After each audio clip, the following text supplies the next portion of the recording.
কেইঘণ্টামানতে ঠাণ্ডা হৈ গ'ল আকাশ ফুকনৰ নেতাগিৰি ৰণোজ পেগুক গালি পাৰি বিপদত আকাশ ফুকন সংস্কাৰৰ কথা কোৱা বিজেপিত এয়া কেনে নেতা ভুল স্বীকাৰ কৰি ক্ষমা প্ৰাৰ্থনা আকাশ ফুকনৰ বিষয়টোক লৈ প্ৰতিক্ৰিয়া মুখ্যমন্ত্ৰী ডক্টৰ হিমন্ত বিশ্ব শৰ্মাৰ এজন ঠিকাদাৰৰ লগত বিজেপি নেতা অসম ক্ৰীড়া বোৰ্ডৰ উপাধ্যক্ষ আকাশ ফুকনৰ এটা কল ৰেকৰ্ড এই কল ৰেকৰ্ড ভাইৰেল হৈ পৰাৰ পিছতে বিজেপিৰ ভিতৰে বাহিৰে সৃষ্টি হৈছে প্ৰতিক্ৰিয়াৰ জোৱাৰ ভাইৰেল হোৱা এই কল ৰেকৰ্ডিঙত মন্ত্ৰী ৰণোজ পেগু সন্দৰ্ভত কৰা হৈছে অশালীন মন্তব্য মাথো সিমানেই নহয় এনে কিছু মন্তব্য আছে যিবোৰ অসম্পাদিত ৰূপত শুনাব নোৱাৰি প্ৰথমতে শুনি লওক এই কল ৰেকৰ্ডিংটো মোৰ কথা ক'বলৈ হাক দি মই ৰণোজ পেগুৰ নেতা নহয় মোৰ নেতা ৰণোজ পেগু নহয় মোৰ নেতা হিমন্ত বিশ্ব শুনি লওক গোবিন্দ ফুফুৰাই লৈ যাম চিএমৰ ঘৰত তই মোক চিনি পোৱা নাই মোৰ চিএমৰ ঘৰুৱা নিচিনা তই মোক পইচা 10,000 20,000 বিশ্বকান্ত টকা লৈ গৈছে হা না ৰণোজ পেগু কথা ক'বলৈ আহিছ মোৰ আগত তই সি ডেগাত কাম কি আহিছিলে নেকি ইলেকশ্যনত ৰণোজ পেগু কৈছে নি লগ ক'ব জানে কিয় ষ্টেডিয়ামটো কথা কিলে এটা কথা ক'ব নোৱাৰে এটা এডুকেশ্যন ডিপাৰ্টমেণ্ট চলাব পৰা কিন্তু নিজকে ডাঙৰ নেতা বুলি ভবা আকাশ ফুকনৰ দম্ভ অহংকাৰ কিছু সময়ৰ ভিতৰতে নোহোৱা হ'ল এক প্ৰকাৰ নিশাৰ ভিতৰতে ঠাণ্ডা হৈ গ'ল আকাশ ফুকনৰ নেতাগিৰি পৰিস্থিতি বিষম দেখি সংবাদ মাধ্যমৰ আগত ক্ষমা প্ৰাৰ্থনা আকাশ ফুকনৰ মানসিক চাপৰ বশৱৰ্তী হৈ চৰম অভব্য আচৰণ কৰিছিল বুলি ভুল স্বীকাৰ কৰি বিনা চৰ্তে ক্ষমা প্ৰাৰ্থনা আকাশ ফুকনৰ কথা ঘটনা হৈছে দুৰ্ভাগ্যজনক বুলি মই ভাবো এটা বিশেষ পৰিস্থিতিত মই উত্তেজনা বশৱৰ্তী ক'বলগীয়া হ'ল আৰু এটা ইণ্টাৰেষ্টিং কথা সেই সময়ত আৰু এটা ঘটনা হৈছিল মোৰ এটা মেডিকেল ৰিপৰ্ট আছিল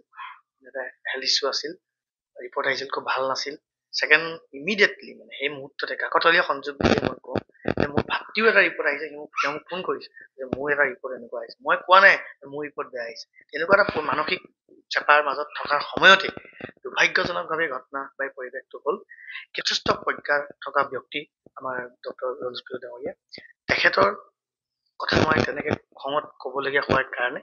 তেখেতক মনত দুখ দিয়াৰ কাৰণে মই যথেষ্ট দুখ পাইছোঁ আৰু হয়তো মই জীৱন জুৰি জীৱন থকালৈকে মই ৰণোজ পেগু ডাঙৰীয়াৰ ক্ষেত্ৰত কোৱা কথাটোৱে মোক মনত দুখ দি থাকিব কিন্তু ক্ষমা মাৰ্জনায়ো বিপদ কমাব পৰা নাই বিজেপি নেতাজনৰ বিষয়টোক লৈ প্ৰতিক্ৰিয়া মুখ্যমন্ত্ৰীৰ